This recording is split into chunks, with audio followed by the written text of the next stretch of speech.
ইলিশ মাছ তোমার এত কেন স্বাদ? এই প্রশ্নের উত্তর বোধহয় কারোরই জানা নেই। তবে একটা প্রশ্নের উত্তর সবারই জানা, যে এই মাছটি দিয়ে যে রেসিপিই করা হোক সেই রেসিপিটি কিন্তু অনন্য হয়ে ওঠে। আজকে আমি আপনাদের সাথে ইলিশ মাছের খুব সহজ সাপটা একটা রেসিপি করে দেখাবো। টেস্টটা কিন্তু দুর্দান্ত হবে। তার আগে রেসিপিটি যদি ভালো লেগে থাকে, পুরো রেসিপিটি দেখার পরে আমার ভিডিওটিতে একটি লাইক কমেন্ট শেয়ার করতে কিন্তু একদম ভুলবেন না। আর চ্যানেলে যদি আপনি নতুন বন্ধু হন তাহলে চ্যানেলটা অবশ্যই সাবস্ক্রাইব করে দেবেন। তাহলে চলুন রেসিপিটি শুরু করি। তাহলে চলুন আজকের রেসিপিটা দেখে নেওয়া যাক। প্রথমেই 4 পিস ইলিশ মাছকে খুব ভালোভাবে ধুয়ে জল ঝরিয়ে রেখেছিলাম। এবার জল ঝরানো ইলিশ মাছে প্রয়োজন মতো লবণ, হলুদ আর সামান্য একটু সর্ষের তেল দিয়ে ভালো করে হাতে করে করে মাখিয়ে নেব।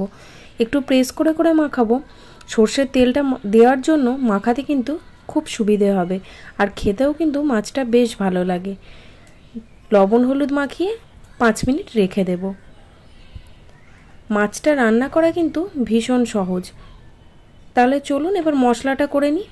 মশলা করার জন্য একটা বাটির মধ্যে 1 চামচ কালো সর্ষে, তার সাথে দিয়ে দিচ্ছি 2 চামচ সাদা সর্ষে মানে হলুদ সর্ষে।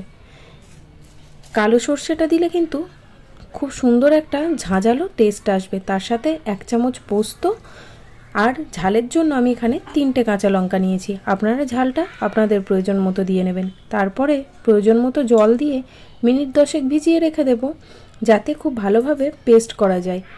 এদিকে একটা বাটির মধ্যে আমি 3 চামচ মতো টক দই নিয়ে নিয়েছি, জল ঝরানো। টক দইটাকে ভালো করে একটা কাপড়ের মধ্যে দিয়ে জলটা ঝরিয়ে রেখেছিলাম। এবার ভালো করে ফেটিয়ে নেব। ব্যাস, অর্ধেক কাজ হয়ে গেছে। মশলাও রেডি, এদিকে দইটাও ফেটানো হয়ে গেছে। চলুন তবে রান্নাটা শুরু করি। প্রথমেই গ্যাসের মধ্যে একটা কড়াই বসিয়ে দিয়ে গ্যাসটা অন করে দিলাম। এবার এর মধ্যে দিয়ে দিচ্ছি 2 থেকে আড়াই চামচ মতো সর্ষের তেল। রান্নাটা অবশ্যই সর্ষের তেলে করবেন, কারণ ইলিশ মাছ সর্ষের তেলেই সবথেকে বেশি ভালো লাগে। তেলটা গরম হয়ে গেলে এর মধ্যে একটা চেরা কাঁচা লঙ্কা দিয়ে হালকা ভেজে নিলাম কাঁচা লঙ্কাটা। এবার এর মধ্যেই বেটে রাখা মশলাটা দিয়ে দিলাম। তবে হ্যাঁ, মশলাটা বাটার সময় কিন্তু আমি সামান্য পরিমাণে একটু লবণ দিয়ে বেটেছিলাম, যাতে তেঁতো না হয়। মশলাটা দিয়ে 2 মিনিট মতো নাড়াচাড়া করে নেব। আর এর মধ্যে দিয়ে দেব টক দইটা, ফেটিয়ে রাখা টক দইটা দিয়ে দিচ্ছি। দইটা দিয়ে ভালো করে মিশিয়ে নিতে হবে। দইটা কিন্তু অবশ্যই ফেটিয়ে দেবেন, না হলে কিন্তু দইটা দিয়ে দিলে ছানার মতো ফেটে যাবে। তাতে গ্রেভিটা কিন্তু যেমন দেখতে বাজে লাগবে, তেমন খেতেও ভালো লাগবে না। তাই দইটা ফেটিয়ে নেওয়া কিন্তু খুব দরকার। এবার দইটা ভালো করে মিশিয়ে নিয়ে স্বাদ মতো লবণ দিয়ে দিচ্ছি। এই রান্নাটাতে কিন্তু আমি আর কোনো রকম হলুদ ব্যবহার করব না। মশলাটাকে 2 মিনিট নাড়াচাড়া করে মশলার বাটি ধোয়া জলটা দিয়ে দিয়েছিলাম। এবার দিয়ে দিচ্ছি 1 কাপ মতো জল। জলটা আমি নর্মাল টেম্পারেচারেরই জল দিয়েছি, আপনারা চাইলে গরম জলও দিতে পারেন। জলটা একটু ফুটে উঠলে ম্যারিনেট করে রাখা মাছগুলোকে দিয়ে দেব। কাঁচা মাছটা একটু জলটা বেশি দেবেন, যাতে ভালোভাবে সিদ্ধ হয়ে যায়। একদম জল কম দিলে কিন্তু সিদ্ধ হতে একটু অসুবিধা হবে।